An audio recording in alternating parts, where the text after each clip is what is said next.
Haven, Hi. who are you and what do you do? My name is Haven Madison, and I am a singer-songwriter, artist, all the things. Live across SoCal, this is LA Live News Tonight on Fox 11 Plus. Now at 8, some scary moments at this beauty salon in La Palma after a SUV crashes through the front window. Orange County Fire Department, other first responders rushing in with customers still inside. Good evening, everybody. You're watching LA Live News Tonight. I'm Marla Tejas. Thanks for joining us. I'm Laura Diaz. A vehicle smashes through a building in La Palma, leaving 2 businesses in ruins. What led to this vehicle going out of control? That's the question for Fox 11's Ed Lascos tonight. He's live there in La Palma with the latest. Ed? Yeah, Marla, a wild scene here. Some paramedics going by. You probably hear all the sirens, but there were sirens here a couple of hours ago. A little after 1 o'clock. Al, take us right into the story, will you? Look at all the plywood there. Oh, those sirens are loud as they go by here, aren't they? In any event, that SUV out of control winds up going into the left. There's a day spa. It was closed at the time, but a direct hit right into that beauty salon. It was busy with customers inside. It sent them running outside with their caps on, right in the middle of their hair treatments, their gowns that they were wearing, their capes. An unbelievable scene here. I say unbelievable because no one is hurt, especially when you see the video. Let's go to that video. Check it out. You'll see that white SUV crashing through, and there's a lady there. She's a worker. She gets out of the way a split second before that SUV comes crashing through. She apparently said that she heard something as it was hitting up on the sidewalk, and at the last second, her words, by the grace of God, she moved, saving her life. No doubt they said she would have been seriously injured by all of this. Investigators rush in here. No structural damage. They say the driver of that SUV, an elderly lady in her 70s, most likely, the fire chief was telling me, mistakenly hit the gas instead of the brake, and that SUV went right up in there. But it's unbelievable. Let's watch that video again. Watch that lady I was talking about, the worker who gets out of the way at the last second. Watch it and listen to it. Here it is.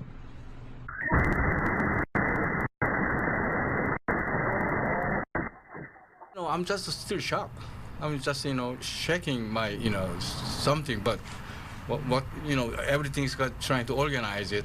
So thank God. And nobody's hurt. Nobody hurt. That's why I believe to God. And that lady over there. Yeah, she was there. That she moving. I don't know. She don't even look at the car side. Then starts moving. Right, so coming from the something is the left side. So she moving away. Did she even realize how close she came? Yeah, she just only shocked that she's trying to say call. Now live, that lady was in shock, yelling, call Susie. Susie's the name of the lady who also runs this beauty salon. And the other part of when you talk about this being miraculous, she would have been inside right at the front counter waiting on some of the customers, but she left for about 5 minutes before this crash happened, so she wasn't at that front stand. Or Jason said that she probably would have been seriously hurt too. So this is one that's got everybody shaking their heads. And ladies, one more interesting twist to all of this. There's a sign inside that beauty salon up on the wall, and it says, "Good hair is not by accident, it's by appointment." And the folks in there are now telling me they're thinking about taking that sign down after what they went through here just a couple of hours ago. And because of the accident, yes, that makes sense, Ed. Could charges end up being filed, or is this just completely, as we just mentioned, an accident? It seems to be that's what investigators from the fire department were telling me, an accident. They're still investigating, but they think this woman, elderly, just got mixed up. Unfortunately, we see this a lot of times where they get a little confused, they hit the wrong pedal. But fortunately, in this case, that confusion doesn't seriously hurt anybody, although it causes thousands of dollars worth of damage. Yeah, Ed, that video is quite dramatic. Now, I know that the spa was closed, the salon was open, and I think about how much worse it could have been, A, because there would have been more people there, but oftentimes, too, when you're in a spa, you're in a dark room, you can't see anything. These people at least had the advantage of getting out of the way quickly. Yeah, especially that lady who was up front, who was one of the workers. But think about it, in the back a little bit, that was not damaged by this. That's where the folks were inside, the ladies were inside having their hair treatment done, with the caps on and all the stuff that goes along with that. And they came running out. But imagine, you're there, you're getting your hair shampooed or whatever's going on. You're not paying attention. So you're right. Thank goodness it was in the front here of the salon and not back where a lot of the other customers were. All right, Ed. Glad everyone is okay. Thanks so much. You bet. Neighbors in one South LA neighborhood say scenes like this are common. Explosive fireworks all the time. And now a teen is dead after a separate fireworks explosion happened. Fox 11's Gina Silva is live in South LA with the very latest. Gina? That's right. You know, it really is a tragedy that a 17-year-old lost his life while handling fireworks. In Los Angeles, we all know that they are illegal, but as you're about to see, they seem to be a regular part of life in this neighborhood. On 84th and Flower in South Los Angeles, residents say they've recorded video after video of a family setting off fireworks in the Vermont Knolls neighborhood. On Wednesday night, just before 9:30, LAPD says a 17-year-old was killed while handling fireworks when they exploded. He was taken to a hospital where he later died from his injuries. I was inside the house when I heard it, a loud explosion. It was just a loud boom, and then we didn't know what was going on. They told us to evacuate. Some people didn't, some people did. The LAPD Bomb Squad, Hazardous Materials Unit, and detectives from the Major Crimes Division conducted a post-blast investigation.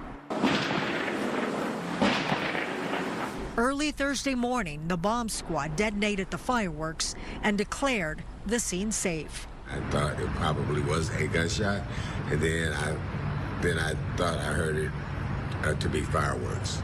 And then I just, turned over because in this neighborhood, I usually hear a lot of that.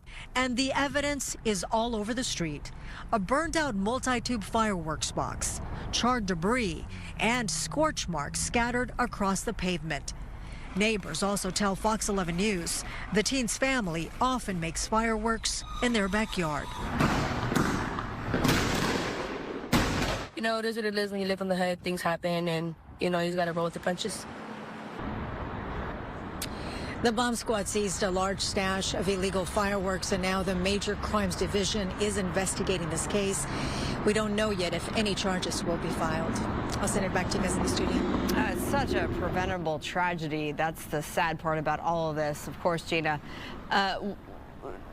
you talk about the large swaths of fireworks that were found there. They did this all the time. Did they sell these as well? Do we know? Some of the neighbors believe that it's some sort of a business. Of course, that's something that we don't know. They say that they have seen a lot of action in the backyard, and it seems like they're preparing fireworks.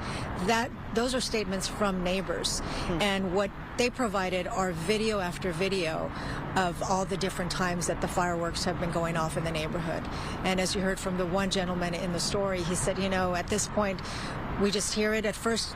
We think it's gunshots, but then as soon as we realize it's fireworks, we just kind of roll over and go back to sleep because it's a kind of a normal thing. Well, Gina, if the allegations are true and this has been going on for a long time in the neighborhood, I would assume that law enforcement has paid them a visit before this tragedy happened. Well, the neighbors said that they've called authorities before, and, people show up, but nothing really happens. They've also called 911, and they come out to check out the scene in case someone is hurt. But again, nothing ever really happens until, sadly, when this young man, 17 years old, lost his life. All right, Gina, thank you so much. A party rental business serving the Southland was hit by back-to-back burglaries recently. On top of that, they're also still recovering from the business they lost to the Palisades and Eaton fires. Fox 11's Nick Garcia reports. Just violated. It felt a gut punch. Oscar Romero describes the moment he realized his warehouse had been ransacked by brazen thieves. He and his wife Rainey own Circa Vintage Rentals. They rent out unique pieces for events. They took furniture, which is our main source of income for our inventory. They took tools, all of our tools, everything that we need to build or install, all of our equipment, our supplies. The Romeros say the burglars hit the warehouse twice in the days leading up to Thanksgiving. And this surveillance video shows an attempted third hit. You can hear the thief here frustrated when he couldn't get in. More reason to go in there and tear it up. Among the business supplies, the Romeros had personal belongings in the warehouse, including irreplaceable tools from Oscar's late father. Those were, stuff that my dad accumulated over dozens of years. And he handed those to me, and they're gone. For Circa Vintage Rentals, this is just the latest in a series of ups and downs. Our first major blow was the Woolsey fire back in 2018, which had a counter effect in 2019, all of our cancellations and postponements and all of that. And then, without saying 2020, it hit us all. Still, they're determined to keep going, to rebuild their inventory and grow their business. We're resilient. We're resilient, not giving up. Nick Garcia, Fox 11 News. Now, the latest on that large Altadena bear living underneath a man's house for almost a week now. We first told you about the story Monday. Officials from the California Department of Fish and Wildlife were out there earlier today installing cameras and assessing the situation around the crawl space where that bear is living. They are trying to determine if that 500-pound bear can be safely captured and relocated back into the mountains. Well, Bear Mountain Resort is officially open. Skiers and snowboarders can hit the slopes from 9 a.m. to 4 p.m., while weekend hours are 8:30 a.m. to 4 p.m. Snow Summit is set to open tomorrow. Visitors can expect sunny skies and daytime temperatures in the 40s, making for pleasant conditions on the slopes. And Marla, I know you interviewed them earlier, so how good is the snow going to be this year? Yeah, they think that they've gotten a head start already because of the rain that we've had equals the snow in the mountains. And so they've gotten several of inches compared to last year at this time, more. So it was a nice day out there today, and they anticipate more crowds as we head in toward the weekend. All right, let's switch gears to the lower levels here and take you to, in terms of elevation, to LAX. And things are backing up there. It's going to be a really cool night, something like we saw last night. It could, break records as the coldest since April, I think, meteorologist Star Harvey? Yeah, we're anticipating not just through the rest of this evening, but through the next couple of days, we are going to see temperatures similar to how we started this week. But yeah, on the lower side and below our averages for this time of the year. So really chilly out there. Bundle up during your overnight early morning hours because it will impact us locally. Speaking of cold alerts, we do have 2 winter-like alerts in place. It is going to be a freeze warning, but also a frost advisory. This is going to be for areas north as well as west of LA. We'll talk about that. But also this evening, we'll talk about what's happening along our coast with some of our tides. Otherwise, temperatures, depending on where you are, they've already started to dip below the freezing mark. We just heard about the snow over in Big Bear. Temperatures currently dipping down to the 20s, so below freezing. We're at 41 in Victorville. Palmdale, you're starting to chill off too, 42 degrees. And we do have locally 50s as well as 60s. Here's a look into our winds on the calm side right now, moving at about 3 to 5 miles per hour across most of the area. Here's a look into those temperatures for tonight. If you thought 27 was cold in Big Bear right now, they do have lows touching really close to that 20 mark, 23 there. And up in Palmdale, we'll also see those temperatures dip below the freezing mark. Otherwise, we are expecting another chilly night here. Temperatures in the 40s for most of the area. I'll be back with your weekend forecast. For now, back to you. All right, Star, very good. Still ahead at 8. An Oscar winner takes aim at California's governor and sparks political buzz. What Halle Berry said about Gavin Newsom that stunned the national audience. That's coming up. Plus, a powerful quake alert sends phones buzzing this morning, then suddenly vanishes. What the U.S. Geological Survey now says about the mysterious 5.9 alert near Nevada. Coming up next.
It's a crime many thought might never be answered. Law enforcement announced an arrest in the case of 2 pipe bombs planted outside both majority party headquarters in Washington, D.C.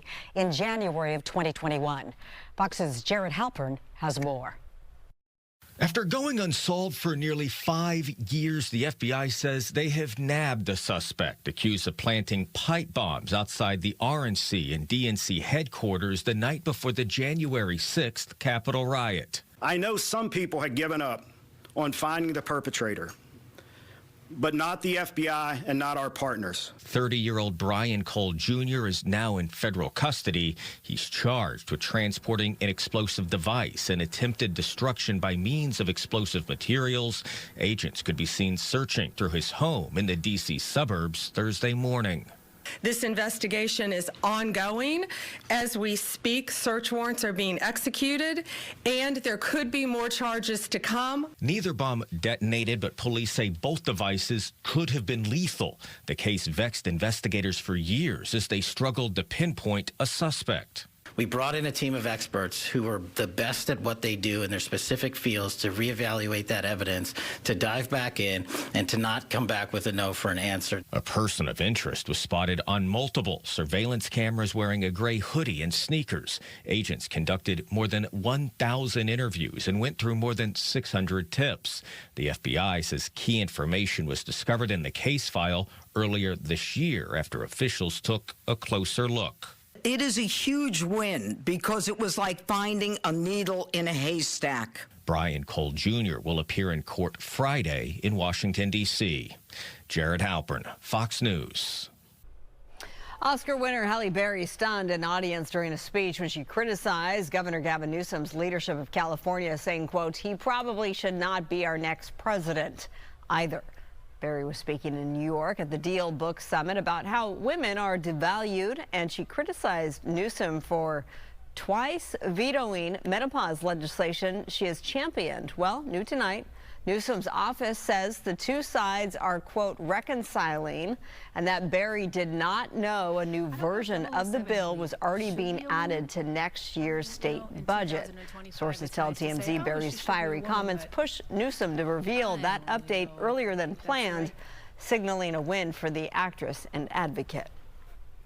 And speaking of politics, a just-released survey from the Emerson College Polling Center finds that Riverside County Sheriff Chad Bianco, a Republican, is leading in the race for governor of California.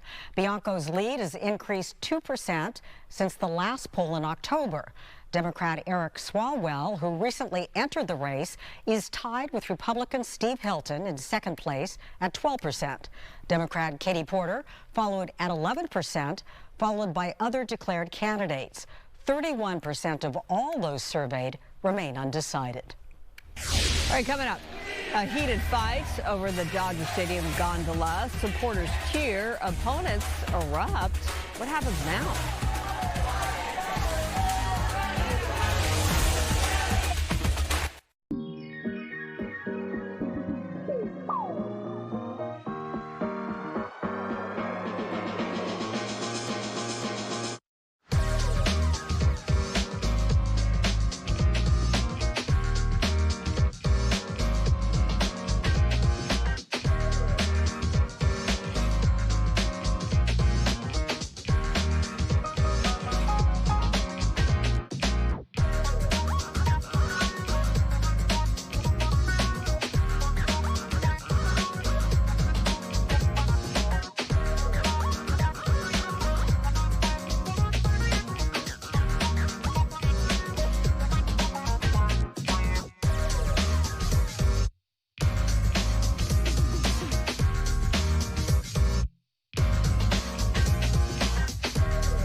Weather is sponsored by My Home Sold.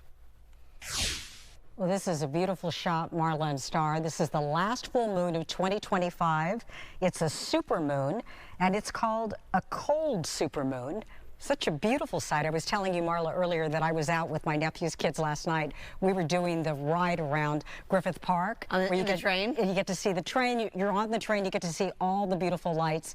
But one of the babies, she noticed the moon. She said moon. Moon, yeah. And Star, what do you think of that and how appropriately it's named the cold moon because it's going to be cold? Right, that's exactly what I was about to touch on, but love the fact that you had the babies at the Griffith Park area. It just reminds me of actually being up there at the observatory as well and being able to take part in a lot of those activities, but also those lectures that do give us all the information on the moon. I'm going to nerd out, but I'm going to go ahead and just tell you guys that because of this beautiful moon that we do have out there, it is causing or will be, I'd say, partially the reason why we do show some of our tide interruptions across the West Coast here. So impacting us through, I'd say, at least our Saturday. As of right now, we are under dry conditions. We do have some clouds filtering in, but we are expecting to get through the remainder of our Thursday evening with mostly clear conditions out there. We do have some freezing temperatures. They've already set in place.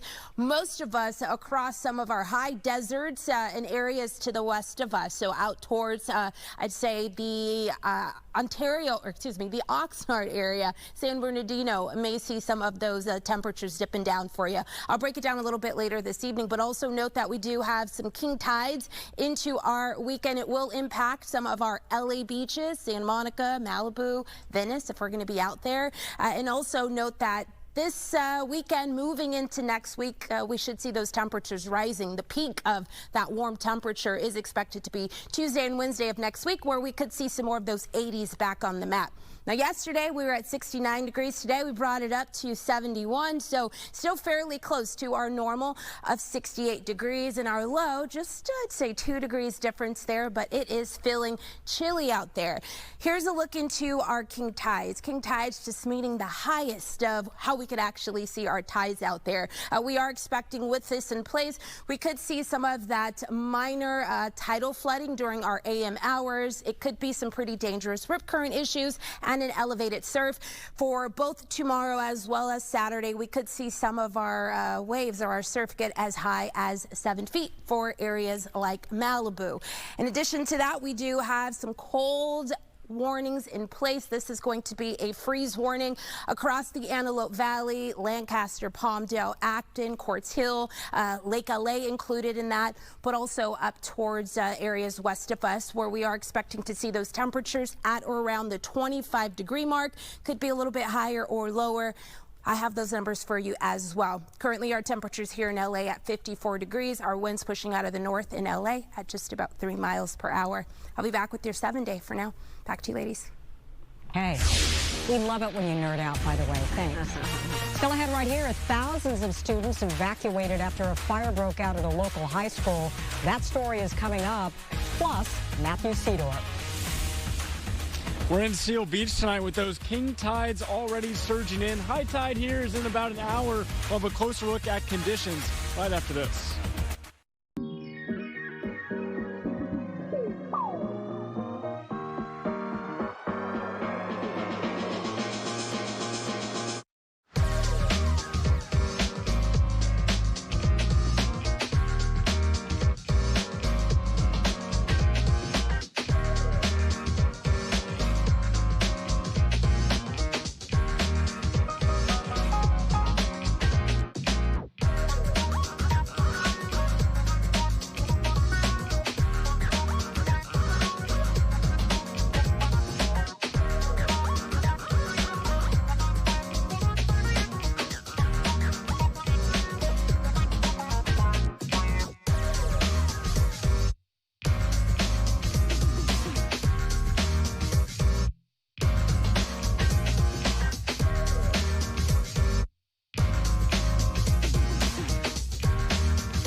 across SoCal. This is LA Live News Tonight on Fox 11 Plus.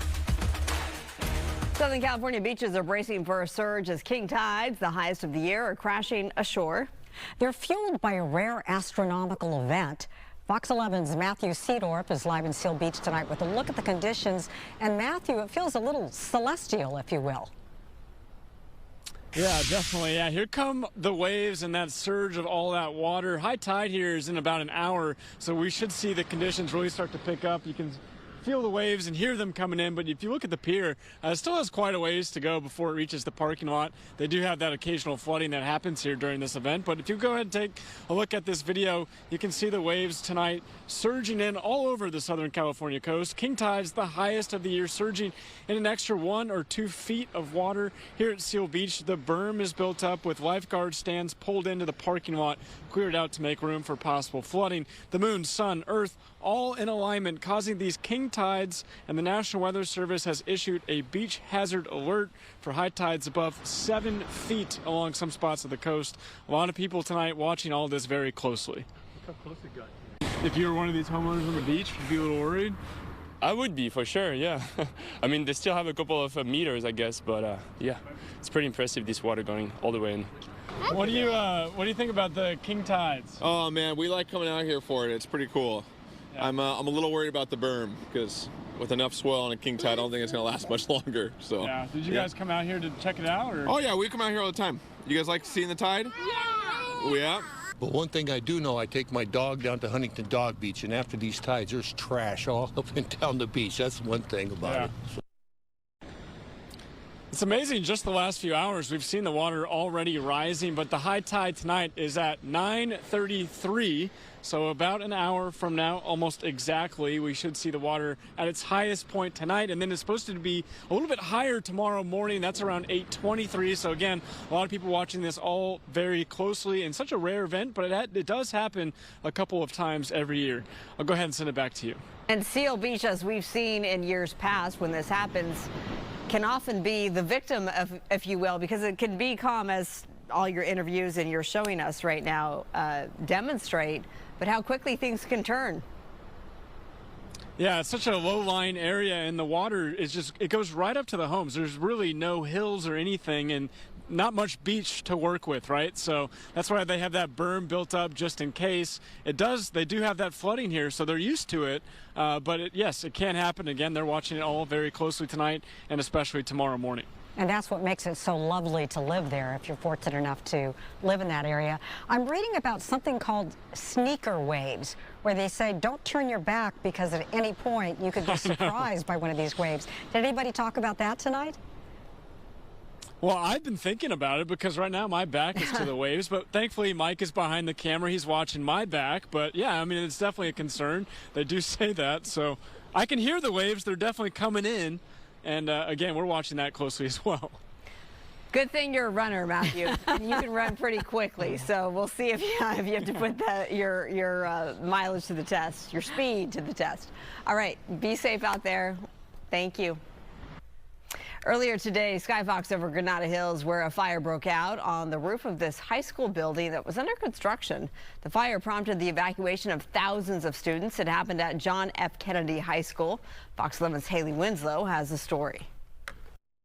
Flames roar out their classroom window. It just looked unreal, like it was straight out of like an AI video.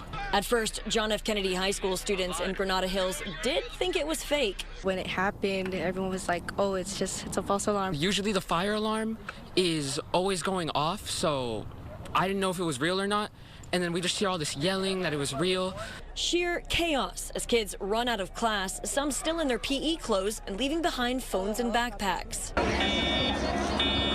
A massive evacuation to the football field.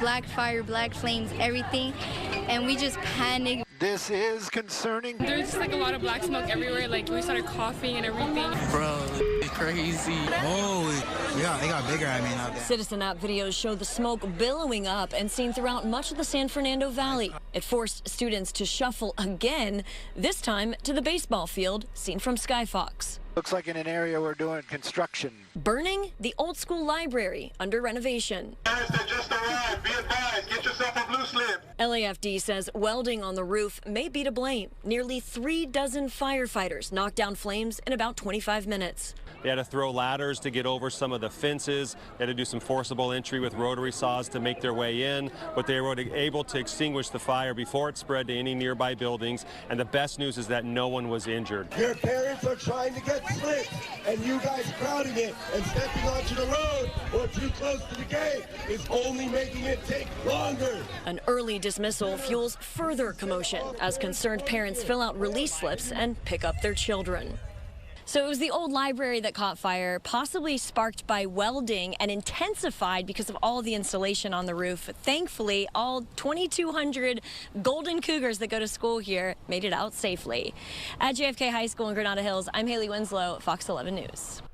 And school will be back in session tomorrow. Haley reports. Well, the controversial Dodgers gondola project takes one step forward after a boisterous public meeting earlier today. The project still has a long way to go until it becomes a reality. But this was a big step. Metro's board certified a court-ordered 400-page environmental impact report. It happened despite a loud, sometimes rebellious group of opponents at that meeting. Opponents chanted and carried signs that read "Stop the Gondola" at a packed LA Metro headquarters Thursday afternoon. At issue is a proposed Dodger Stadium gondola that would connect Union Station to Dodger Stadium in a 7-minute tram ride. Its proponents, including the developer and former Dodgers owner Frank McCourt, say it will reduce traffic around Dodger Stadium. For some, the gondola sounds like a lifeline. I live close to Dodger Stadium. So for me, I'm agreed to build the gondola because we have a lot. When we have a game, we have a lot of traffic, and the streets are very crowded. So I agree about the gondola. At Thursday's meeting, opponents seemed like the majority, filling the sometimes contentious meeting. The LA City Council recently passed a resolution opposing the project, citing construction noise, damage to parks, and hurting low-income neighborhoods. Councilwoman Eunices Hernandez, who has been vocal in her opposition, was among those who spoke during public comment. The gondola is a private, unfunded, unsolicited billionaire's vanity project masquerading as public transit. Nobody needs a free ride to an empty stadium just to look down into my own backyard. We're one step closer to giving away publicly owned land, the parkland, city-owned land by Union Station to a real estate mogul from Massachusetts. As I mentioned earlier, emotions ran high today. About a dozen officers from the Metro and LAPD stood by. Now, for a bit, the meeting was actually shut down. The project still has to be approved by the California State Parks and Recreation Commission, Caltrans, the Federal Highway Administration, and the City of LA. Construction cannot begin until all agencies sign off. A new report analyzing LA County records reveals 4 hate crimes take place every single day of the year. There were 1,355 hate crimes reported last year in LA County. African Americans made up 51% of racial hate crime victims. 102 anti-transgender crimes were reported, the largest ever in this annual report. And anti-Middle Eastern crimes soared by 118%. But today's report is different. It doesn't just show where crime happens, it shows who is being targeted simply because they exist, which is unacceptable. When people in our communities are targeted because of their race, religion, sexual orientation, or any other protected characteristic, it really truly harms everybody who lives here in Los Angeles County. Officials say it's important communities continue to report hate crimes as work continues toward preventing such attacks. Tonight, the USGS is now investigating how an earthquake alert was sent for an earthquake that never happened. This is what the webpage looked like after the quake was deleted from the USGS website. Some people got a shake alert this morning for a 5.9 magnitude quake outside of Carson City, Nevada. Minutes later, all evidence of that quake was removed. Well, now the USGS has posted that there was no quake, and it will try to figure out why the alert was sent. We'll have more on this story coming up at 9:30. Winter weather made an early arrival in southwestern Oklahoma, bringing the first snow of the season to parts of that state. Look at these images. Take a look at the bison grazing in the snow at the Wichita Mountains Wildlife Refuge. The National Weather Service says a mix of rain and snow moved across the state throughout the day. That looks like a scene to an opening of an old Western or something. It does. Doesn't it? Like Kevin Costner should be directing Exactly. it or something. Yeah. It's pretty to look at. Very pretty. Not pretty to live in. You would know. I've always lived in California pretty much. LA girl, but yeah, I've lived in Colorado as well as New York. And Oh, yeah, so you know what that feels like. Oh, yeah. So. And the folks up in Big Bear and our mountain high communities, they know what that feels like too. Yeah, especially this week. And there will be some desert areas and also some areas near the coast up to, I'd say, the west of us that are going to get some chilly weather. Okay. Most of us just cold nights, like layer on the blankets. Yeah, just get your blankets on. If you're like me, you need that heater under your blanket. Just stay cozy because we are going to have a few more mornings where we do have those cooler temperatures. But come next week, it's going to feel like summer. I know, we're almost to 80 next week, right? Yeah, we'll be in near the 80s next week for a good chunk of the region. Right now, we are starting to see that chill off already, but I can assure you that after tonight and tomorrow morning, we will get a nice rebound across most of the area temperature-wise. We do have some clouds filtering through, but we should get those mostly clear skies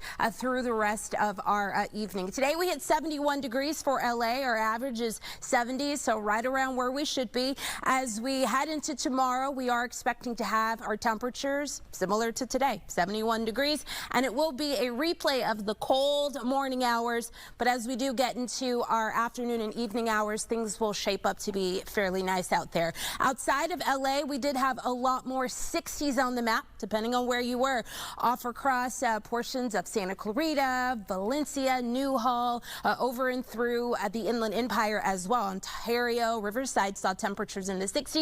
And of course, we had some 40s in our mountains.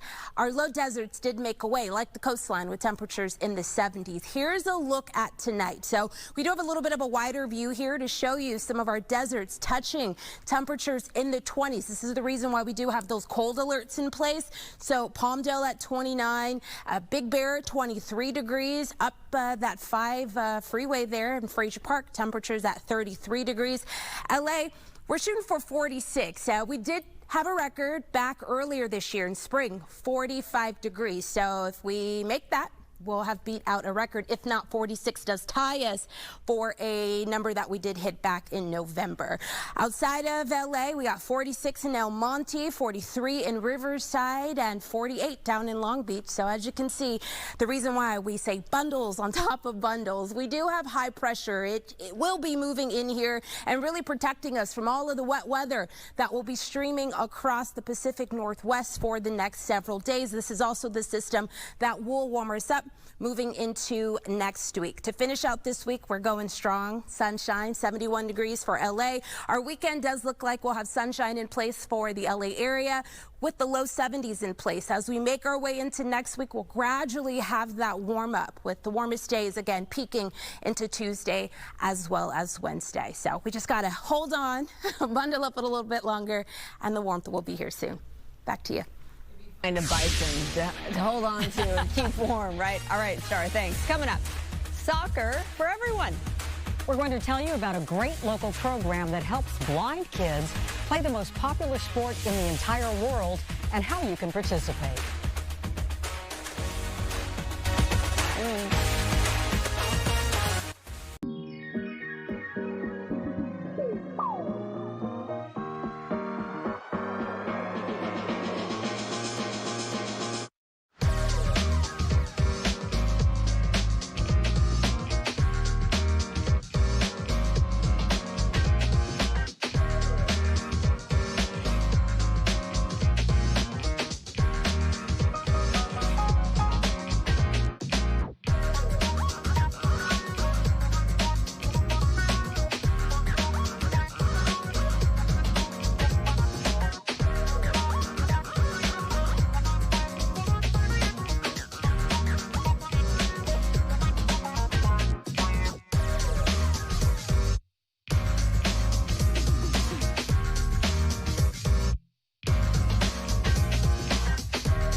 It is the most popular international sport, soccer. And here, athletes who are blind get a chance to play the game as the world readies for the FIFA World Cup next year. Christine Devine joins us now to talk about a soccer clinic this weekend for blind children and their sighted friends and family. This is exciting. Soccer is going to be the talk all over town for the next 8 months, right? FIFA coming here. We've got Olympics and Paralympics. Joining me now to talk about this clinic that's really all about inclusivity is Veronica Polanco with the LA Department of Recreation and Parks. Talk about the Saturday clinic. We're really excited about it. We host blind soccer clinics during the fall and the spring seasons, and it's really a way to make soccer inclusive for everyone. The kids really get into it. Many are learning the sport for the first time, but it's a really a great way to bring the families together and build that excitement for multiple generations. I want to show some of the video because sometimes it's just like the simple moves of a kid who's never played, didn't think they could play. And this is sponsored by Play LA, which does so much for adaptive sports and sports in general in LA. But here we have one of your coaches, right? He grew up in the system? Yes, he was actually a Play LA participant who aged out at 17, but then became one of our actual coaches for the program. And I want to also play some sound from him because he talks about the ball that they use. It's a special kind of ball for kids who are blind. Let's go ahead and listen to the sound from him. The ball, it's a little smaller compared to your average soccer ball, and as you can hear, it has a rattle on the inside, so that way the visually impaired people playing the game can hear where the ball is in relation to where they are. Now, the other difference is that all players are wearing goggles that block out 100% of their vision. And with these goggles, it makes sure that every player is on the same level playing field of vision, which is non-existent. Being able to connect with sighted people on a sport, whether it be soccer or other sports we do like archery, surfing, pickleball, tennis, the list really goes on. It's an ability to connect with sighted peers about sport.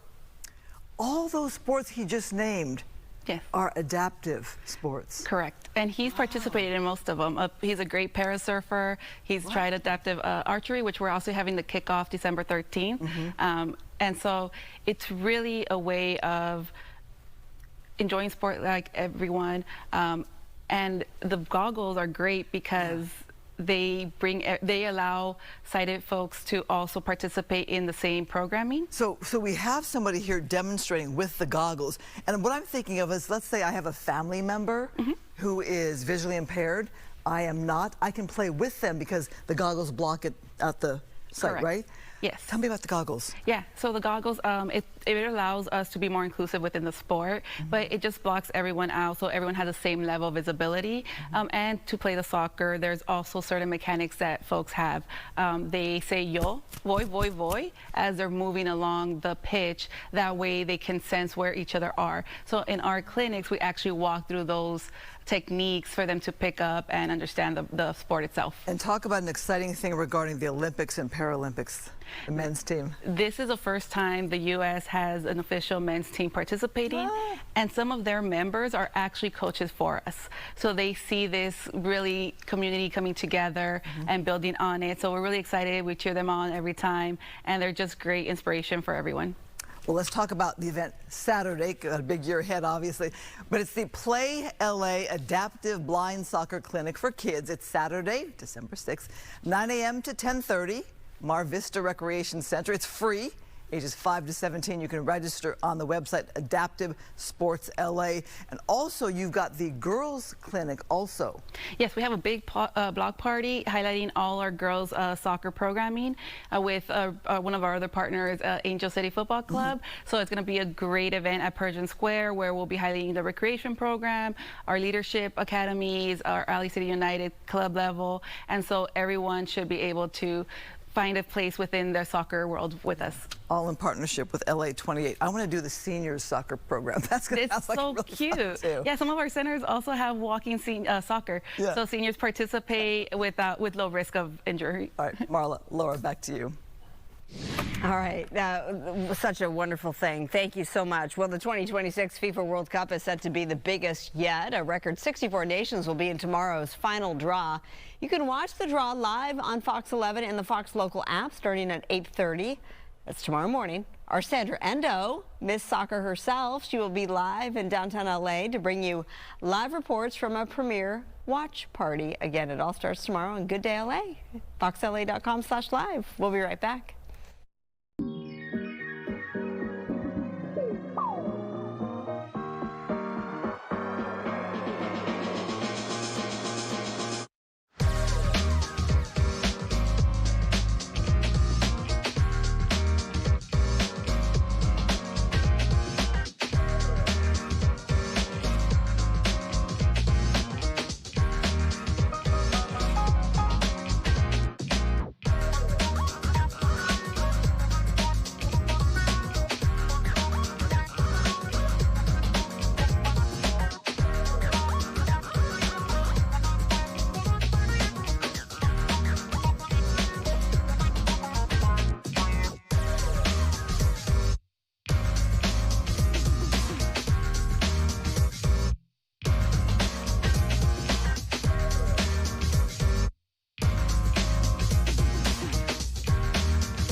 A new federal savings initiative for children is getting a major private sector boost.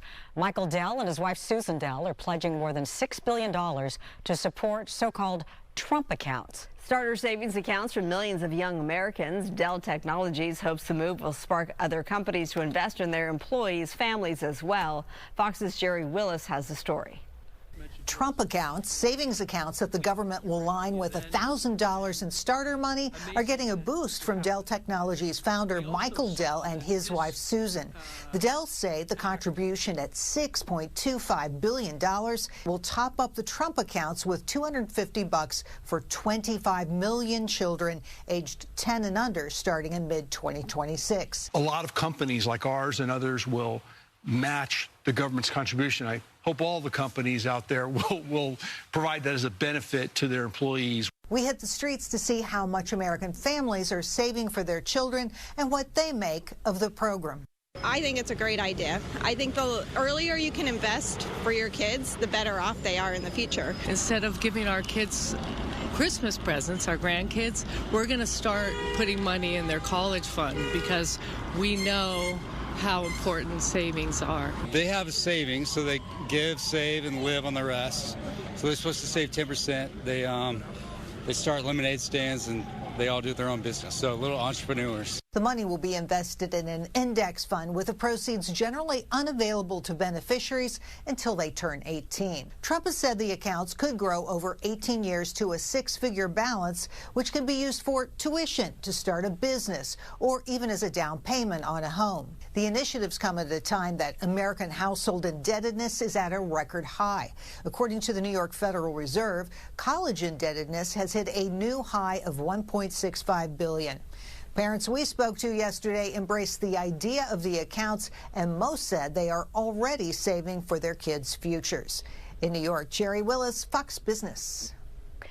Los Angeles is climbing the global travel charts. LA jumped 5 spots this year to number 13 in the world on the latest rankings of most attractive cities from Euromonitor International. The report cites strong tourism performance and growing international appeal as LA continues its rebound.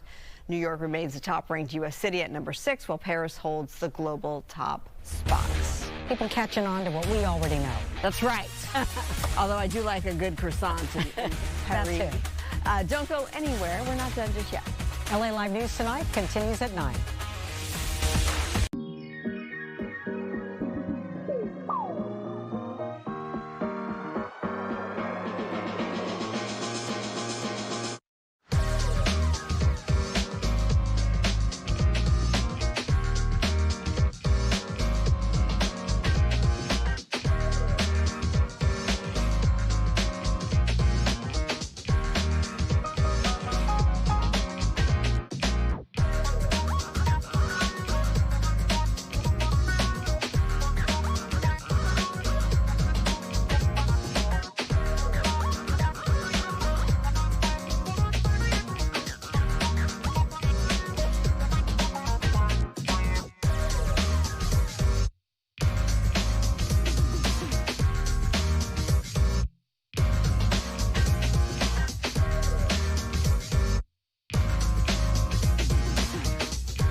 Across SoCal, this is LA Live News Tonight on Fox 11 Plus. Good evening. You're watching LA Live News Tonight. I'm Laura Diaz. We start our 9 o'clock hour with a vehicle smashing through a building in La Palma, leaving 2 businesses in ruins. But what led up to the vehicle going out of control? That's the question for Fox 11's Ed Lascos tonight. He's live in La Palma with the very latest there. Ed? Laura, an unbelievable crash here, an SUV out of control, slamming into not one but two businesses here. And I say unbelievable because nobody's hurt in all of this. Al, take us right into the story, will you? There's the impact here. There's a day spot to the left. It is damaged, but nobody was there. It wasn't open at the time. But there's the main target of this out of control SUV. It's all boarded up now with the plywood. That's the front entrance of the Magic Hair Beauty Salon. It takes a direct hit. And just before seconds, maybe a mere second before that SUV crashes in, there's a worker inside. She moves, gets up, probably saved her life. To the video we go. Check it. There's that SUV. See that woman gets up, she moves, and bang, that SUV smashes right into the front of the beauty salon. A little after 1 o'clock, it's busy. There's several women inside. They come running out with the hair all over the place. They're right in the middle of their appointments, wearing their protective gowns, their capes, the hair covering. It was a wild scene here. Firefighters rush in. The woman driving the SUV, an elderly woman said to be in her 70s. She was actually coming to make a hair appointment herself. Well, the firefighters say it looks like she confusingly hit the gas instead of the brake and wound up slamming into the front of that business. And boy, I'm thinking, because as the folks here were telling me, as all of this happened, the impact shook the entire neighborhood. Watch the video again. This time, listen to it. Here it is.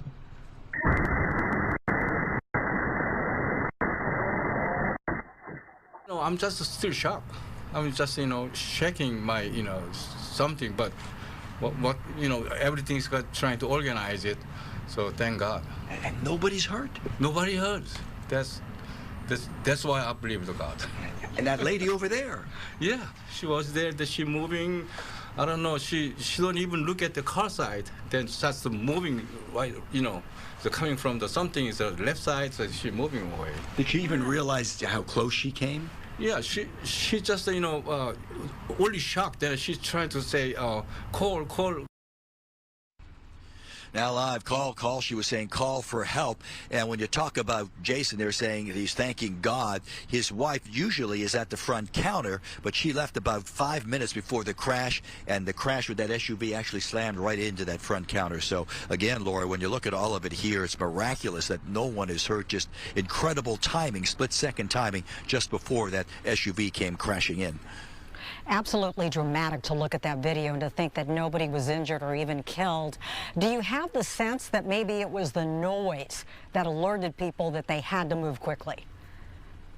Well, that's what Jason was saying when he was talking about his worker and how she got up a split second at the right time. He said, I asked him, why you think? Intuition or something? He said, no, he thinks she might have heard the sound because there's a curb here, so that vehicle's got to slam up. In fact, you can see the skid marks over here. I don't know if you can see that. Show it, everybody. The skid marks here, so they come in, hit the curb, so that makes a heck of a noise, you can imagine. So that probably alerted that woman, gave her a second or two as she got up, and gave her a second or two to save her life. Yeah, that is a great picture right there, Ed. We can actually see it. So thank you for pointing that out, and so happy that nothing terrible happened there, that everyone's safe. Now we're turning to meteorologist Star Harvey, where we're talking about the very cold nights, the full moon. We've got all kinds of interesting things happening. Star? We do. We have a high tide in place. We have cold alerts in place, but also some really chilly temperatures, I'd say, for the next couple of days, especially during our morning hours. As you can see right now, we do have mostly clear skies out there. Here's a look at our alerts in place. This is just 2 of them. We do have that freeze warning off to the north of us, but also across portions of the Oxnard area. We also have a frost advisory and some issues along our coastline. That is going to be that king tide, and of course we'll get through what that means throughout our forecast this evening. Right now we are in the 20s and 30s for some of the area. We got 27 in Big Bear, 37 degrees in Victorville. We're at 52 degrees in LA right now, 58 in Santa Monica, 57 in Riverside and Palmdale. You're coming in cool as well, 41. Winds calm right now, 3 to about 10 miles per hour across the area. Here's a look at how low we are dipping, getting into our lows tonight. We're expecting to have the 20s as well as some 30s across areas like Victorville, Palmdale, Lancaster, Big Bear. Hence the fact we do have some of those frost and freeze advisories in place. We'll get through that a little bit more, but also touching on what's happening along the coast, at least through our Saturday. I'll be back with those details and your 7-day. For now, Laura, back to you. Look forward to that. Earlier today, Skyfox over Granada Hills, where a fire broke out today on the roof of a high school building under construction. Now, the fire prompting the evacuation of thousands of students there. It happened at John F. Kennedy High School. Fox 11's Haley Winslow has the story. Flames roar out their classroom window. It just looked unreal, like it was straight out of like an AI video. At first, John F. Kennedy High School students in Granada Hills did think it was fake. When it happened, everyone was like, oh, it's a false alarm. Usually the fire alarm is always going off, so I didn't know if it was real or not. And then we just hear all this yelling that it was real. Sheer chaos as kids run out of class, some still in their PE clothes and leaving behind phones and backpacks. A massive evacuation to the football field. Black fire, black flames, everything, and we just panicked. This is concerning. There's just like a lot of black smoke everywhere, like we started coughing and everything. Bro, this shit crazy. Holy, it got bigger, out there. The smoke billowing up and seen throughout much of the San Fernando Valley forced students to shuffle again, this time to the baseball field, seen from Skyfox. Looks like in an area we're doing construction. Burning the old school library under renovation. Guys that just arrived, be advised, get yourself a blue slip. LAFD says welding on the roof may be to blame. Nearly 3 dozen firefighters knocked down flames in about 25 minutes. They had to throw ladders to get over some of the fences. They had to do some forcible entry with rotary saws to make their way in, but they were able to extinguish the fire before it spread to any nearby buildings. And the best news is that no one was injured. Your parents are trying to get slipped, and you guys crowding it and stepping onto the road or too close to the gate is only making it take longer. An early dismissal fuels further commotion as concerned parents fill out release slips and pick up their children.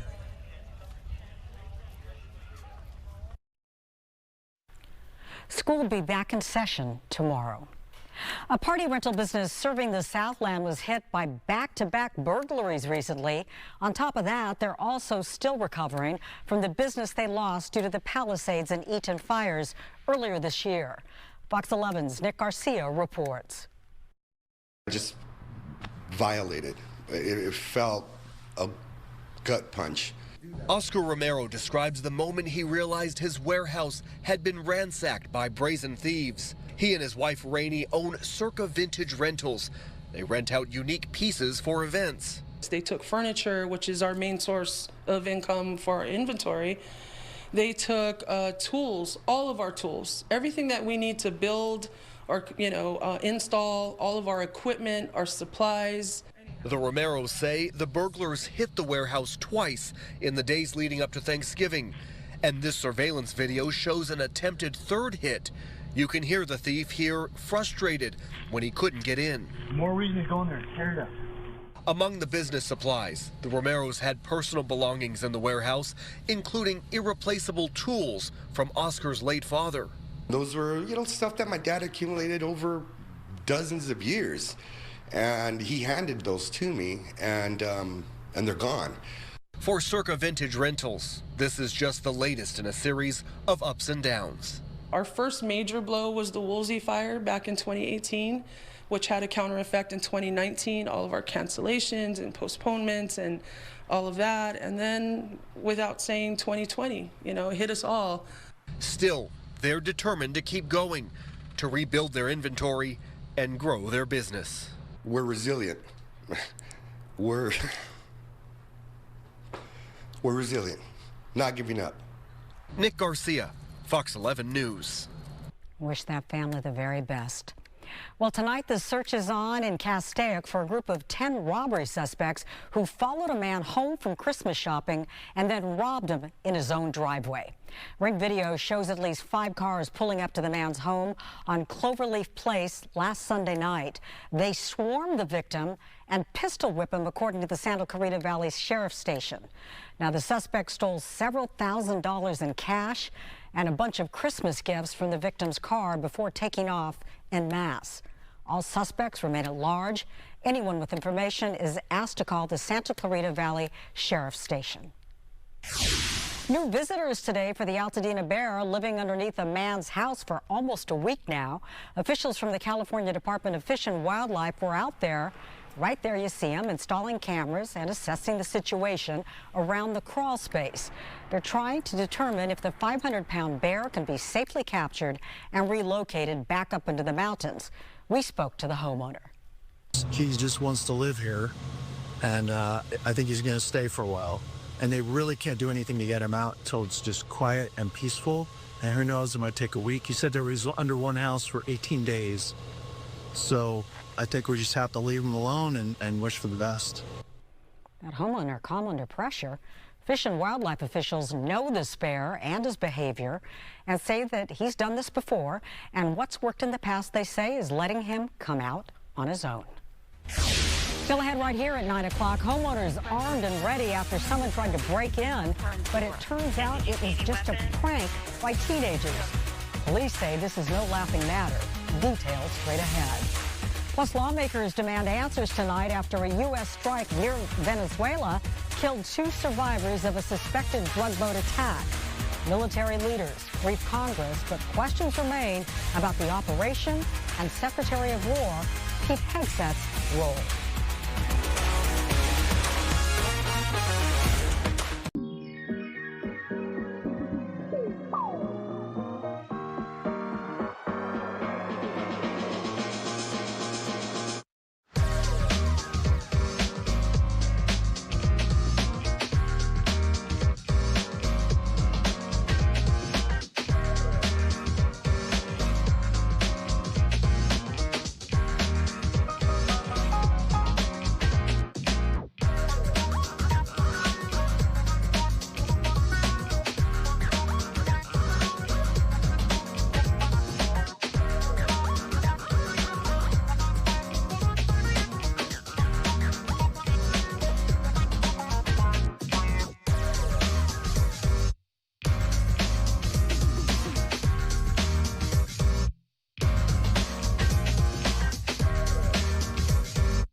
Where is your emergency?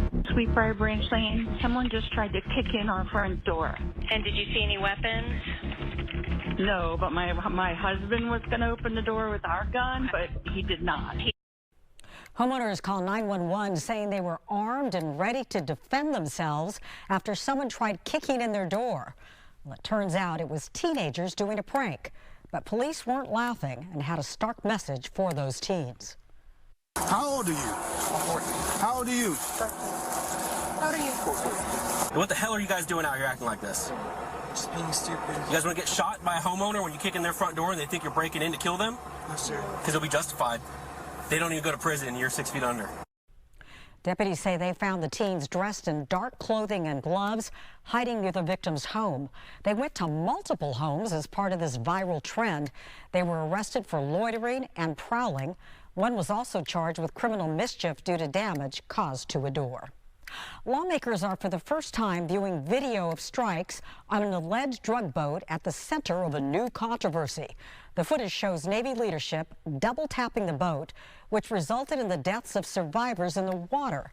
Some Democrats argue that this action violated the rules of engagement and could even constitute a war crime. Fox's Kevin Uretsky reports. Admiral Bradley has a storied career, and he has my respect. But what I saw in that room was one of the most troubling things I've seen in my time in public service. Strong takeaways from a closed hearing on Capitol Hill Thursday with Navy Admiral Frank Bradley. His testimony comes as Congress seeks more answers on the September 2nd strike on an alleged drug boat in the Caribbean, in which secondary strikes took out 2 survivors who had not been killed in the initial attack. Lawmakers were shown footage of the follow-up attacks, which have not been seen by the public. The video was very disturbing. I didn't see anything disturbing about it. What's disturbing to me is that millions of Americans have died from drugs being run to America by these cartels. Pentagon Chief Pete Hegseth initially took the most heat for the operation. He said earlier this week the follow-up strikes came at Admiral Bradley's discretion. But Bradley denied a report Hegseth had directed him to, quote, kill them all. Admiral Bradley was very clear that he was given no such order. Congress has not specifically authorized any of the strikes. So far, 86 have been killed, the administration calling them narco-terrorists. Is this a war? If it's a war, how come we don't have a war powers resolution? If it's not a war, how come you're able to kill people? The White House says its actions are justified. President Trump has empowered commanders to do what is necessary, which is dark and difficult things in the dead of night on behalf of the American people. President Trump on Wednesday said he supported releasing all the footage of the strikes. Kevin Uretsky, Fox News. Closer to home, it was a magical evening in Culver City tonight as the community kicked off the holidays with the 2025 tree lighting celebration. You're seeing it right there. Sky Fox over the scene as Zoe Deschanel and Charlie Cox lit the 25-foot tree. Families enjoyed 50 tons of fresh snow, carnival games, and visits with Santa. The festivities also included student performances, free treats, and a screening of Deschanel and Cox's new film, Merv. Weather is sponsored by American Career College. Star Harvey back with us on this clear and cold night, and it was the perfect way to be able to light the tree and enjoy it, right, Star? It was. You know, I checked the temperatures out in Culver City right now, so if anyone's getting out there just to view it, get some pictures this late night. Temperatures are in the 50s right now. A live look out behind me at our coastline. We're going to be talking about some high tides, or excuse me, some king tides rolling through the area. As we take a look right now, we do have dry conditions across most of the west coast, primarily here in LA. Maybe just some clouds passing through. As we do get through our lows tonight, pushing into tomorrow morning, some of us will be at or below that freezing mark. And this will be, I'd say, for the next couple of mornings where we do have those really chilly mornings in place. King tides, they do go through our Saturday. So if you were thinking about hitting that coast, hopping in that water, enjoying some surf, we do have some issues out there. And our temperatures next week with high pressure rolling in, it will influence our heat. And we're expecting some of us will warm up to the 80s. Yesterday, we hit 69 degrees for downtown LA. For today, we came in at 71. Both days still fairly close to that normal of 68 degrees. Now, as we do push into, again, this evening and rolling over into tomorrow as well as Saturday, we will be watching for our king tide. We're expecting to see some of those highest tides, I'd say, less than a half an hour away. We're expecting to see some of that minor flooding across the morning hours with our waves and our tides pushing in. Otherwise, rip currents could also be an issue with that elevated surf. We could see those waves get as high as 7 feet across some of our coastline. In addition to that, we do have a freeze warning in place. Temperatures across all of our highlighted blue area here could reach about 25 degrees or below. That does put us in the sub-freezing area. This warning does go from the 2 a.m. hour tomorrow morning and does carry through about 8 a.m. So if you're someone that does have the pets outdoors or some of that vegetation outside, plants, making sure to cover them up or bring them in. Temperatures in LA right now, we're at 52. Our winds pushing out of the northwest, very calmly out there. Gorgeous conditions again right now. I do have a look into your 7-day forecast, and I want to hit on those 80-degree temperatures headed our way. I'll be talking about that coming up. For now, Laura, back to you.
Well, the excitement is building for the 2026 FIFA World Cup, which you can watch right here on Fox 11. LA is one of the host cities. The Trump administration isn't taking any chances when it comes to travel. Fox's Mike Emanuel has the story. In America, we love sports. We love to celebrate our birthdays. So to combine those two things together is going to be absolutely fantastic. America is gearing up to host the 2026 FIFA World Cup on its 250th birthday, and the preparations are already underway. A big part of the logistical challenge will be making sure the 6 million World Cup visitors, along with thousands of players, coaches, and support staff, can get where they need to go. Transportation Secretary Sean Duffy says his department is ready for the influx of foreign travelers. We are clearing the skies, clearing the decks, making sure air travel is going to be seamless. The FAA is already working on that. It's the same on the roads and rails. The Transportation Department deploying extra resources to make sure there are enough cars, trains, and buses to facilitate travel between the host cities. And they're also surging security personnel to help keep fans and players safe, with a spotlight on human trafficking. When big sporting events like this happen, it is a time when more human trafficking takes place. And we want to do all we can to make sure we stop these young women who are being trafficked. And while the White House is warning tourists not to overstay their visas, the main focus is making the travel process as seamless as possible. The World Cup final draw kicks off tomorrow at the Kennedy Center. President Trump is expected to be there. In Washington, Mike Emanuel, Fox News. The 2026 FIFA World Cup is set to be the biggest yet. A record 64 nations will be in tomorrow's final draw. You can watch the draw live on Fox 11 and the Fox Local app starting at 8:30 in the morning tomorrow. Our Sandra Endo will be live in downtown LA to bring you live reports from a premier watch party.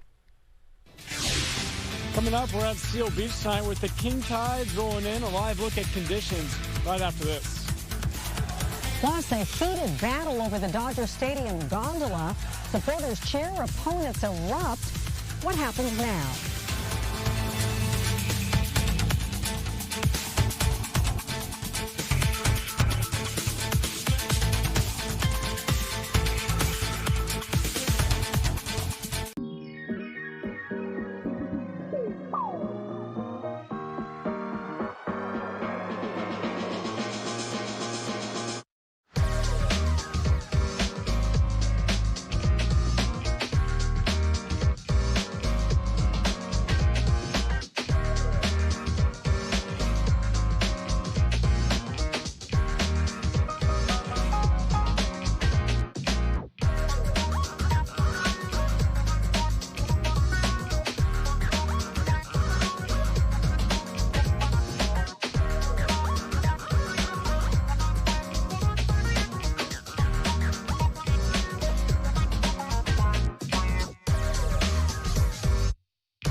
across SoCal. This is LA Live News Tonight on Fox 11 Plus.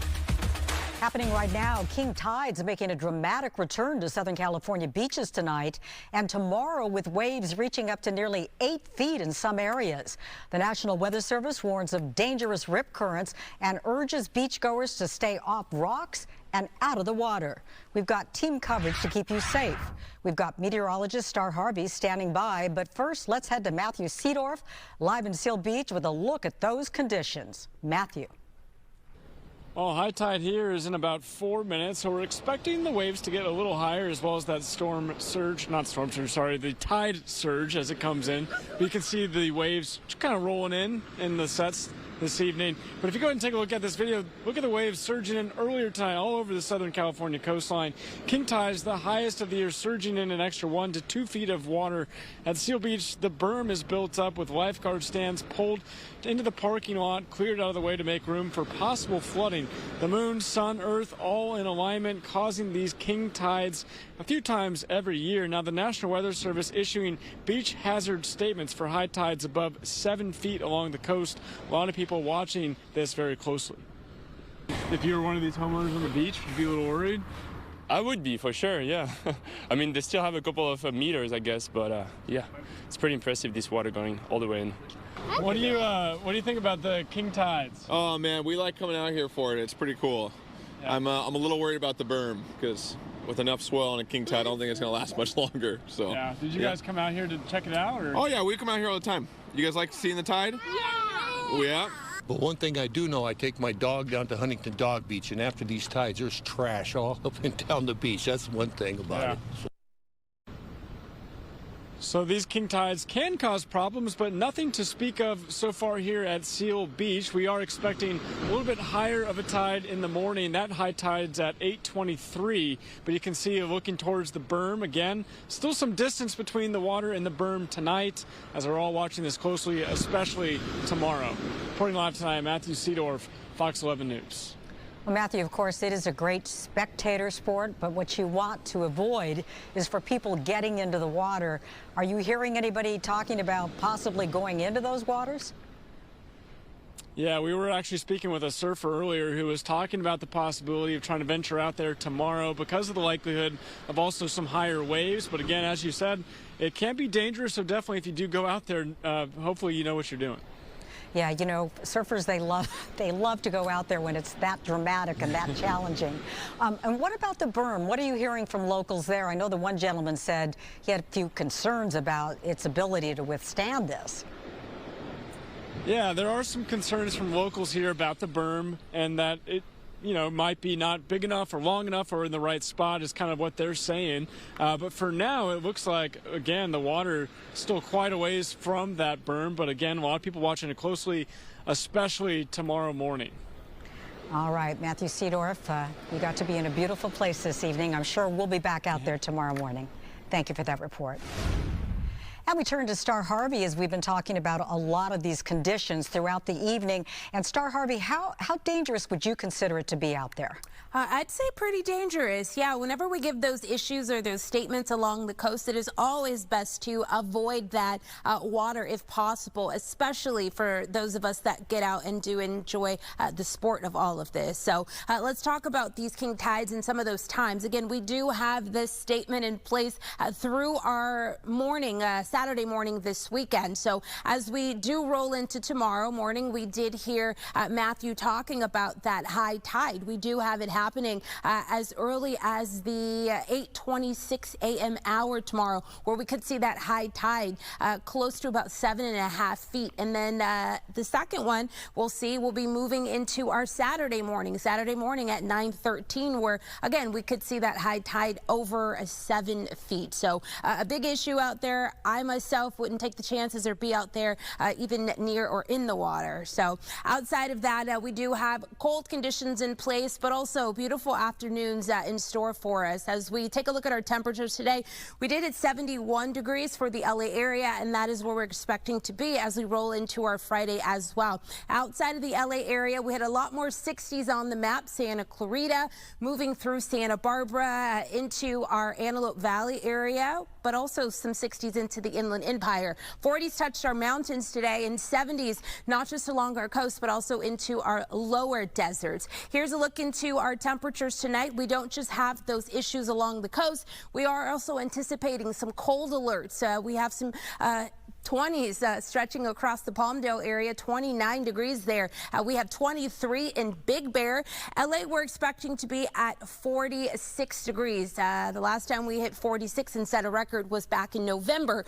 If we get that temperature below the 46 mark, we will have seen some of the coolest temperatures since our spring season of this year. We're expecting also to have some 30s up near Frazier Park, 40s in the Long Beach area. A wider look does show more 40s across Anaheim, 50s into Manhattan Beach. We'll have 40s up into the Pasadena, but also Burbank as well as the Thousand Oaks area. Now, we will have some beautiful afternoons, even though we do have those cool temperatures in the morning.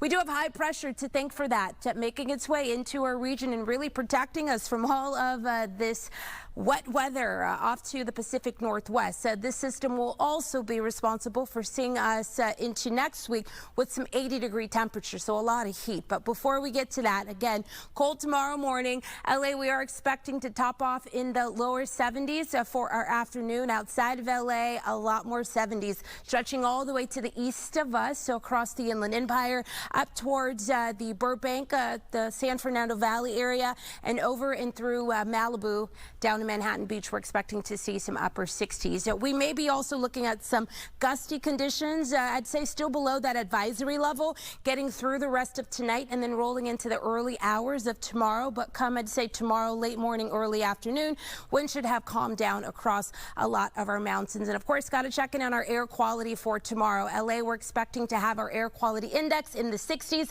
That is a raise from today. Today, we came in at about 55. All in all, still expecting to be at that moderate level. Our 7-day forecast showing sunshine to finish out this week. That sunshine will be in place through the next several days, and I'd say low 70s for this weekend for the LA area. And then as we do push into next week, we'll see those 80-degree temperatures moving in with our high pressure system, and the peak of our heat expected to arrive Tuesday as well as our Wednesday. Laura. Thank you, Star. New at 9 o'clock, human remains are found at a property in San Diego, unsettling neighbors there. FBI agents were seen searching the backyard and crawl space, but haven't confirmed how many bodies were discovered. Investigators are focusing on former tenant Dwight Rohn, now in custody, for allegedly killing a man in October 2023 after a fight over their dogs. Rohn has a long criminal history, but so far he's not yet linked to the remains. Detectives say a tip from Moreno's case led to this discovery. A hip-hop artist and social media influencer is accused of luring women to a vacant Pacific Palisades home to assault them. Clinton Adams, known as Clinton Lord, faces 3 rape charges after his November arrest. Police say he used a fire-damaged home without the owner's knowledge to meet the victims. 2 women have come forward, and authorities believe there may be more out there. Adams, who denies the charges right now, Adams remains in custody on $1.4 million bail. A horrific tragedy in South LA. A fireworks explosion kills a teenager. And now, as Fox 11's Gina Silva reports, investigators say the 17-year-old was handling a powerful device when it suddenly detonated. On 84th and Flower in South Los Angeles, residents say they've recorded video after video of a family setting off fireworks in the Vermont Knolls neighborhood. On Wednesday night, just before 9:30, LAPD says a 17-year-old was killed while handling fireworks when they exploded. He was taken to a hospital where he later died from his injuries. I was inside the house when I heard it. A loud explosion. It was just a loud boom, and then we didn't know what was going on. They told us to evacuate. Some people didn't, some people did. The LAPD Bomb Squad, Hazardous Materials Unit, and detectives from the Major Crimes Division conducted a post-blast investigation. Early Thursday morning, the bomb squad detonated the fireworks and declared the scene safe. I thought it probably was a gunshot, and then I thought I heard it to be fireworks. And then I just, turned over because in this neighborhood, I usually hear a lot of that. And the evidence is all over the street. A burned out multi-tube fireworks box, charred debris, and scorch marks scattered across the pavement. Neighbors also tell Fox 11 News the teen's family often makes fireworks in their backyard. It is what it is when you live in the hood. Things happen, and, you just got to roll with the punches. The bomb squad seized a stash of illegal fireworks, and now the Major Crimes Division is investigating this case. No word yet if any charges will be filed. I'm Gina Silva, Fox 11 News. So far, the name of the victim hasn't been released, and investigators have not confirmed if the device involved as a standard aerial firework, modified version, or homemade explosive. The cause remains under investigation. And hackers target government websites, including California's Secretary of State. According to the LA Times, cyber criminals compromised the state's official site, redirecting users to porn and Cash App links. This breach seems to be part of a larger attack affecting nearly 40 agencies across 18 states. Experts warn these vulnerabilities could expose personal data or enable fraud. California officials have not yet commented on the incident. At last check, the issue seems to have been resolved. The controversial Dodgers gondola project takes one step forward after a boisterous public meeting. The project still has a long way to go until it becomes reality. But this was a big step. Metro's board certified a court-ordered 400-page environmental impact report. It happened despite a loud, sometimes rebellious group of opponents at the meeting. Opponents chanted and carried signs that read "Stop the Gondola" at a packed LA Metro headquarters Thursday afternoon. At issue is a proposed Dodger Stadium gondola that would connect Union Station to Dodger Stadium in a 7-minute tram ride. Its proponents, including the developer and former Dodgers owner Frank McCourt, say it will reduce traffic around Dodger Stadium. For some, the gondola sounds like a lifeline. I live close to Dodger Stadium.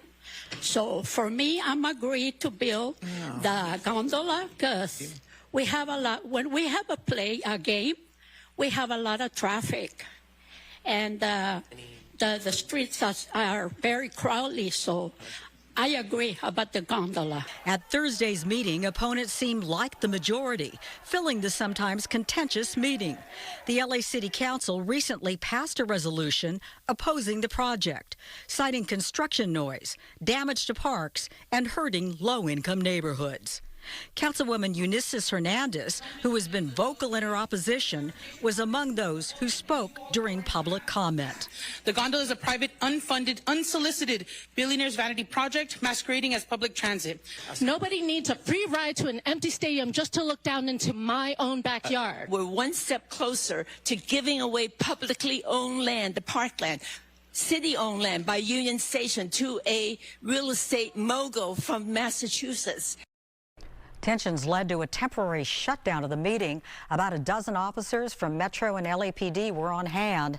That project still needs an approval from multiple agencies, including California State Parks, Caltrans, the Federal Highway Administration, and the City of LA before construction can actually begin. The Trump administration has approved a plan to send more water from the Sacramento-San Joaquin Delta to Central Valley farms, sparking backlash from state officials and environmental groups. Critics warn it could harm fish and reduce water supplies for millions. But supporters say it's crucial for agriculture and local communities. The move highlights growing tensions between federal and state agencies over how to manage California's water. Mulholland Highway's iconic snake has reopened after 6 years. The nearly 2.5-mile stretch in Malibu was closed following the 2018 Woolsey fire and 2019 mudslides. Known for its sharp curves and history of speeding, the road now features new safety measures like rumble strips, warning signs, and patrols to curb racing. Officials say the reopening is vital for emergency access and safety. A fresh start in a single shade. Up next, Pantone reveals its color of the year for 2026. Plus, Big Bear kicks off its winter season, and the skiers and boarders showed up. We're talking opening day. But first, here's a live look at the mountain there in Big Bear, where it's looking snowy tonight.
The Pantone Color Institute has named Cloud Dancer its color of the year for 2026.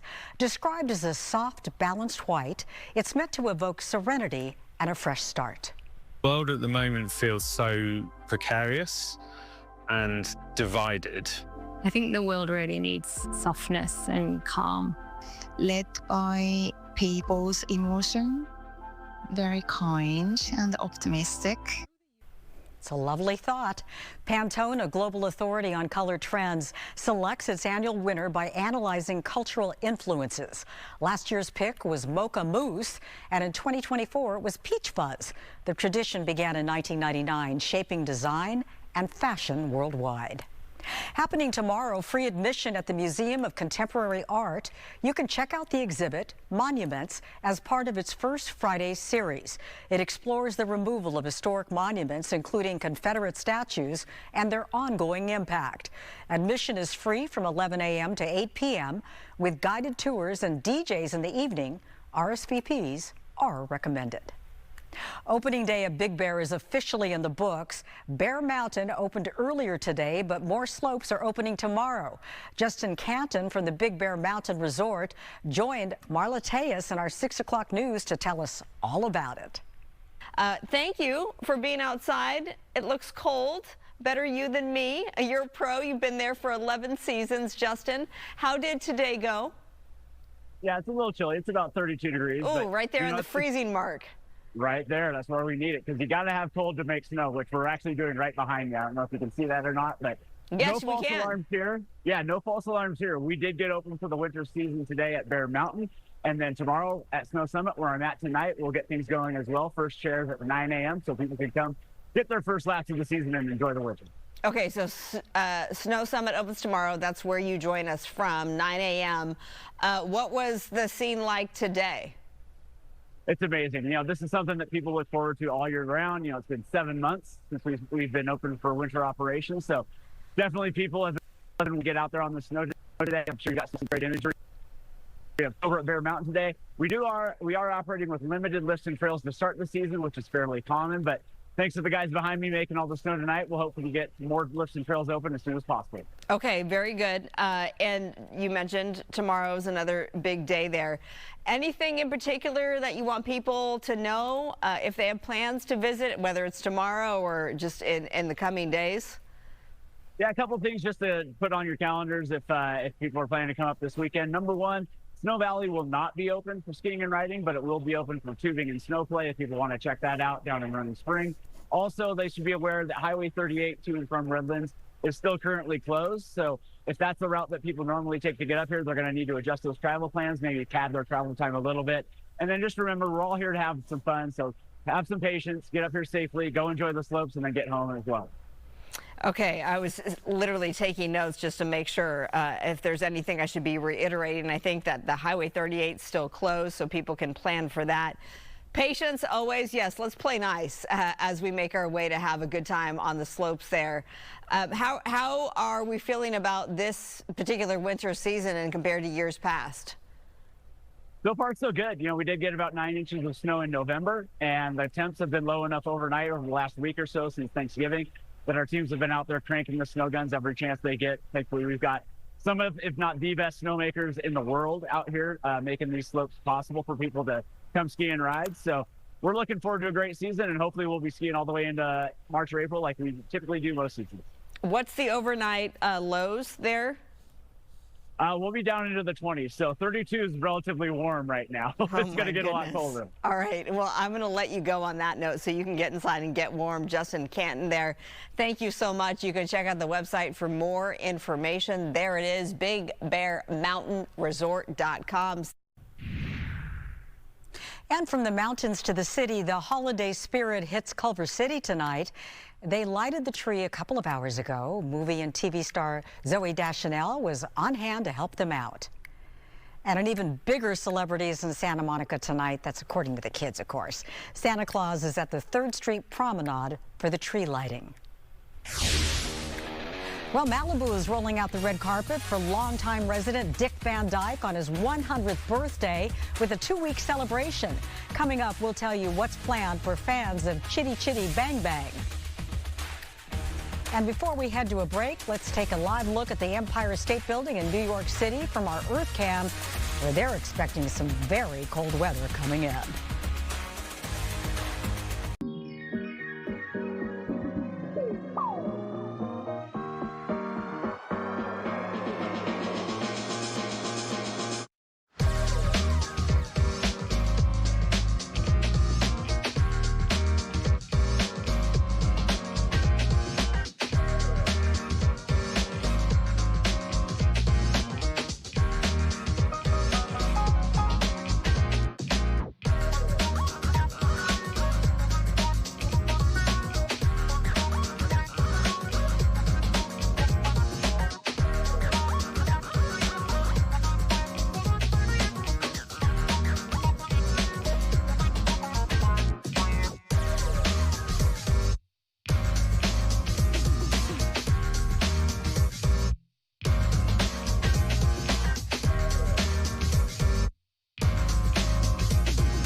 Malibu is throwing a 2-week party for Dick Van Dyke's 100th birthday.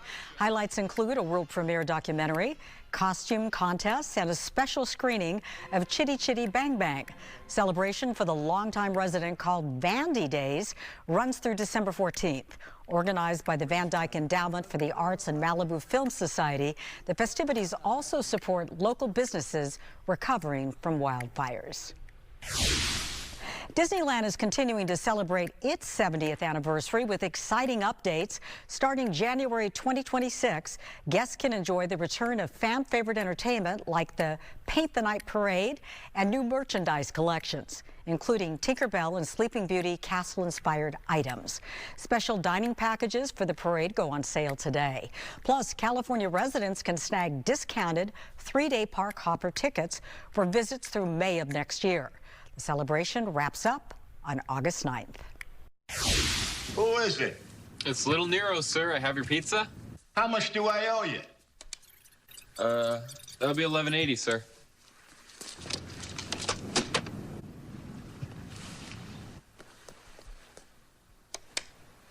Keep the change, you filthy animal. Disney is celebrating 35 years of Home Alone with festive experiences this December. Little Nero's Pizzeria is coming to life from the 10th to the 17th. Disney and Prince Street Pizza are teaming up to recreate the iconic pizza spot from Home Alone. Locations nationwide will feature theme boxes and menus, while Chicago, Toronto, and Los Angeles will get special decor. LA's Studio City Shop will even have the famous Little Nero's delivery car outside. Fans can also try the lovely cheese pizza inspired by Kevin's classic order. Sounds like a lot of fun. Thank you for watching LA Live News tonight. Our 10 p.m. newscast is just minutes away on Fox 11. We hope to see you there.